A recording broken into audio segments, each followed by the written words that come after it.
Thank you for having me. It's nice not to have to talk in the restaurant. If you remember when I was here last, it was complicated.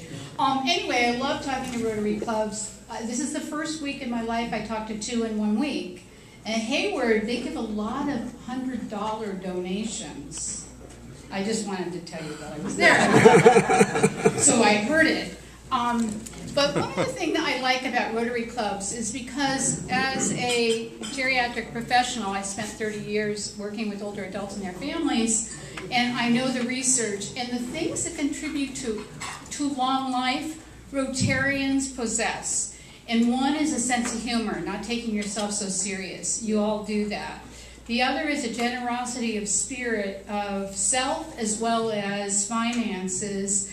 And the other is a sense of purpose. When we have a purpose and when we do all these wonderful volunteer activities that you Rotarians do, you're going to live longer and also stave off dementia. That is one of my areas of expertise. So keeping our minds active and learning new information. And I realize, because my husband Bruce is a Rotarian, and he comes home on Tuesdays and tells me about these exciting people that he gets to hear talk. I'm not one of those. I'm going to talk about you all. I don't have, I haven't traveled to the moon or won the World Series or invented something or served in the FBI. I mean, he tells me great stories. But when you stimulate your mind with new information, again, if you have dementia in your family, just keeping your mind active is one of those activities that's going to let you live longer, healthier.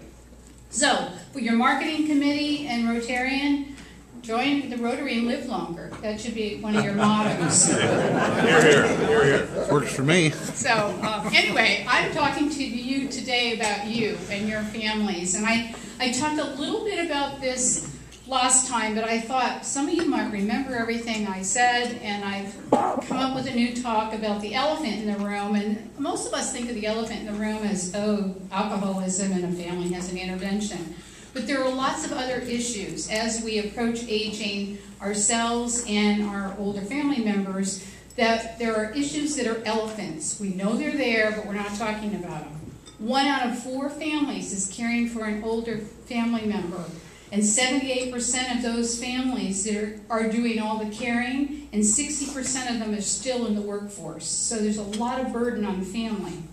Not having an advocate, that's all of us, and our elders, not having an advocate could cost you time and money and quality of life, and that's what I'm going to be talking about. And who knows what you want? Who knows what you want if you have a medical crisis or something changes in your family system? Who knows exactly what it is that you want? And of course, do they have the power to make that happen, or do you have the resources to get what you want, whatever that might be? So the overall goal of this short presentation, this is really a short cut of an hour presentation, so if you want a club that has an hour for me to talk, I can give you more. It's to give you a script and the courage and the power to have the life you envision. We all envision what our life will look like when we're 70, when we're 80, when we're 90, when we're 50, for those of you that are younger. And so we want you to have that. I want you to have that. You want to have that. So learning what information is important and critical to share and with whom, and why is it important? It's important because your life should be designed, whatever happens, around your values and your interest. But some of us, for a variety of reasons, we don't share. We're thinking about doing something holds us back, either family values, traditions. Maybe you don't talk. There are some cultures that to even talk about death is not okay. You can't even talk about dementia in some cultures. So there's cultural rules and traditions also.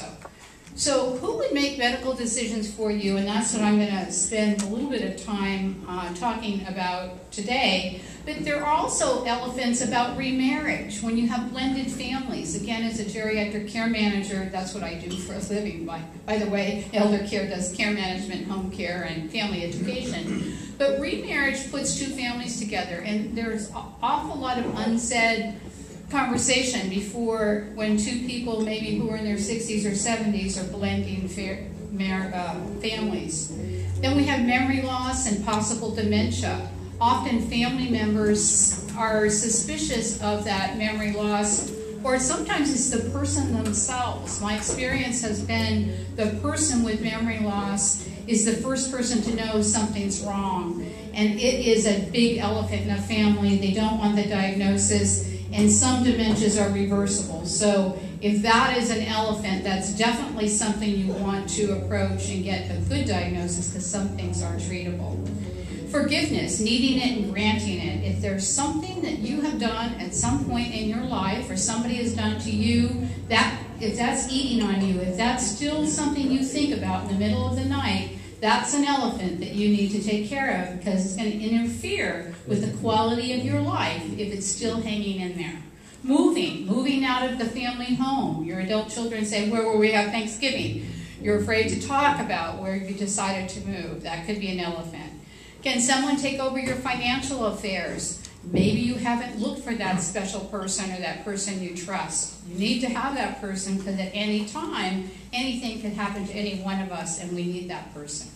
How do I face not driving? That will happen to most of us as we live longer. Some of us might be able to drive till we're 100, but most of us will not. And what will you do then? And this is a big one that causes lots of family issues, is who inherits what of my possessions and assets. This is a big fight in families. So again, if that is an elephant that you're worrying about, who's getting grandma's china, or who's going to get my yacht, or who's going to get the cabin in the mountains, you want to talk about it before it becomes a family fight. Somebody's going to get your yacht. So when you approach the elephant, whatever that elephant is, and I'm going to take you through the healthcare one, but where and when you have these conversations is extremely important. As you see, the picture I chose here, not drinking a glass of wine at Christmas, do you tell your daughter that she's not going to inherit anything, and it is all going to the Rotary Club? That's not the time and place. Timing is everything, like in life. You want to have this conversation in the right place at the right time, not at Christmas dinner. So questions before you begin. What's the purpose of you having this conversation? Is it because you want somebody to know your values? Or is it something you need forgiveness for? Sometimes when, I'm also a licensed counselor, when a client asks me, should I tell my family this, we go through these questions. Maybe a woman had given up a child for adoption. What is the purpose of her wanting to say that? What do you want to accomplish? And what would be the ideal outcome be? You have this as a handout on your table, so these are the things I wanted you to take home with you. So once you ask yourself these questions and you come up with your answers, you want to work on it yourself. Practice in front of a mirror. We're talking about things that are emotional and sensitive. So you want to practice before you have the conversation. We're talking, this is the elephant, this is the item, this is the issue that hasn't been talked about before. You want to notice your language. Is it critical or condescending? Like, you haven't managed $1 all your life, so your brother's going to manage all my finances if I ever need somebody. That's not going to go over very well. As your brother is a banker and he has expertise in financial planning, I'm going to have him be the financial power of attorney for us, and you and your sister will be blah, blah, blah, something else. It's practicing and hearing your tone of voice, really important. So again, before you begin, you want to think about what do you think assumptions or intentions are of others that you've gathered together. Will you be pushing anyone's buttons, like this daughter that you didn't choose to manage your finance? Is your attitude without bias and straightforward? Did You focus on the issue and not the person. Again, that the daughter, if we want to look at the daughter that can't manage finances, that's not the issue. The issue is you need somebody competent to manage your finances if you can't. So you need to also face your fears. What could be the fears of others as well? And I was with my mom, is she okay on her own? My fear was if we didn't have somebody check in on her often enough at 85, living alone in San Francisco, something could happen. And what were the fear of others as well, because she was starting to lose her memory. So memory was the elephant in the issue, was the elephant in the room for our family. So who will make decisions for me if my health status changes? The invitations start with a simple explanation, not we need to talk. So never start with that framework. Start with an I message. I have some serious things that I would like to talk to you and your brother about, or both families. If it's a remarriage thing, we would like to talk to all the kids at the same time. You want to say, we want to, I want to, not do we need to talk. That sounds kind of threatening. You use that kind of language when your 6-year-old skips school, 6th graders skip school. 6-year-olds don't usually skip school, but 6th graders might. And definitely high schoolers skip a few days every once in a while. I remember once seeing my daughter in the news when it snowed on Mount Diablo. I said, I thought you were in school today. I thought you were in the news. Anyway, so we need to talk. It shouldn't be the way you open that conversation. And who should be there? Anybody that the impact of this decision is going to affect. And you want to discuss your wishes and values. All of us have quirky differences about what our wishes and values are. And if you're going to name somebody to be your advocate under a durable power of attorney for health care, the Advanced Healthcare Directive, they need to know what your values are, and they need to know what your values are all the way up to death and after death.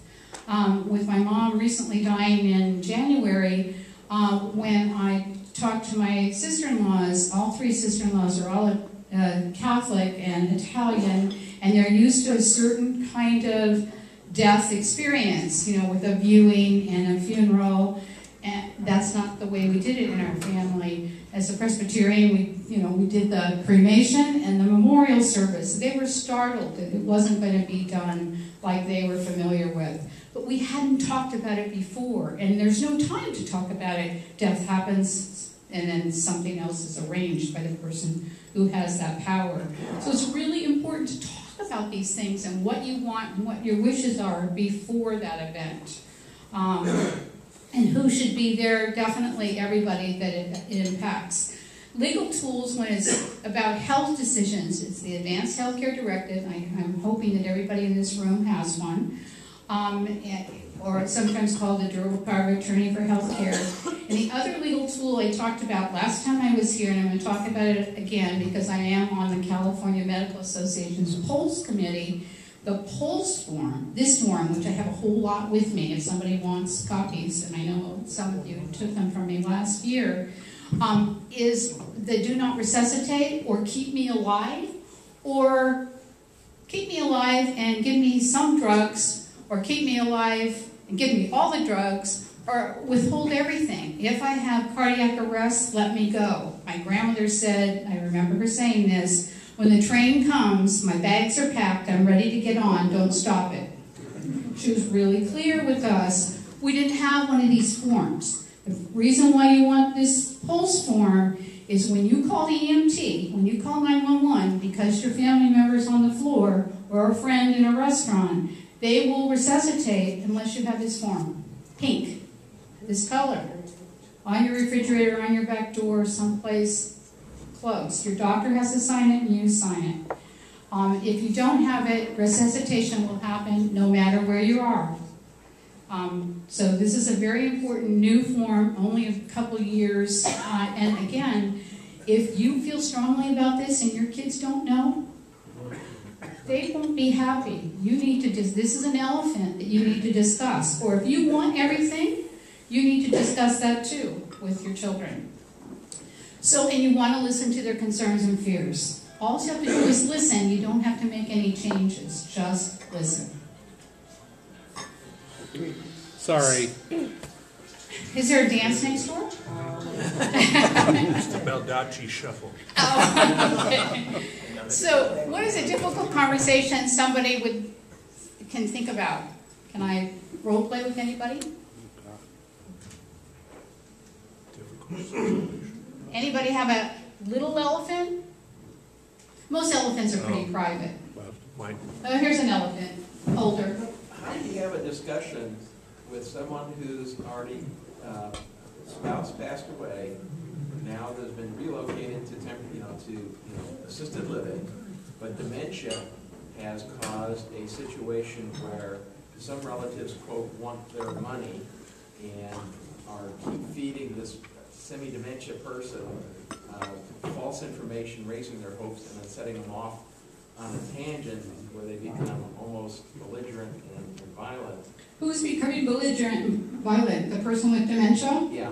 Because the people that want their inheritance before they get their inheritance are causing agitation? Well, it's not just the inheritance. They want to take control as a guardian, and they want to take control of the money because they have none. Right, and that's called elder abuse. Right. And so you bring in the authorities, basically. You bring in somebody from APS, Adult Protective Services, or you could bring in a geriatric care manager like myself to have a meeting with everybody. If you have a neutral third party there, there's less friction, and people can talk more honest, and there's somebody to convene it and keep the lid on the fire, so to speak. And part of your handout that I have for you all is when it doesn't go, when you try to have the conversation, you can't have somebody with dementia participate often because they're too advanced. So when you can't do that, you might, you can have a mediator, you can have a geriatric care manager, you can have an attorney, and again, that's part of that handout that tells you a therapist, a religious leader sometimes that everybody respects, a legal mediator, somebody that is trained to be a mediator, or a legal expert like an attorney. Are you connected with hospice? Of course. Yes, very much aware of hospice and that being a wonderful option that definitely will talk about this in a gentle, kind way of dying, especially dying in your own home, if that's an option. But that hospice decision can be an elephant to some families. What do you mean you're going to sign mom up for hospice? You're going to kill her? You're not going to give her any medicine? So you need to talk about it and educate people. One of the, that's okay. Was there another little tiny elephant? I have 1 second. Okay, well, I won't do that. But one of the things that you have as a handout on your table is the FUR method. Maybe it's not so much an elephant that's in the room, but there is some discord. And the FUR method I taught my 12-year-old granddaughter to do, and she did it with her friends. You state the facts, and I'm going to take my brother Gary. Gary, mom needs somebody to call her all the time. I'm working full-time. I can't be there for mom as much as I'd like to be. The impact on me is I don't have time for my husband. I don't have time with my grandchildren because I'm spending all my time with mom. The respect, the F-I-R-R, the R is respect. I understand, Gary, that you have medical problems that prevent you from driving, but you could call mom. And the last R of FUR is you say what you request. So I would say to my brother Gary, all I want you to do is call mom on Tuesdays and Thursdays. Can you do that? That's the FUR method, and that's on your little handout here. So it's 1:30. You all have to go back to work. You want to give your $100 donations to Rick here. And I'm done for another year anyway. Bye. Well, thank you.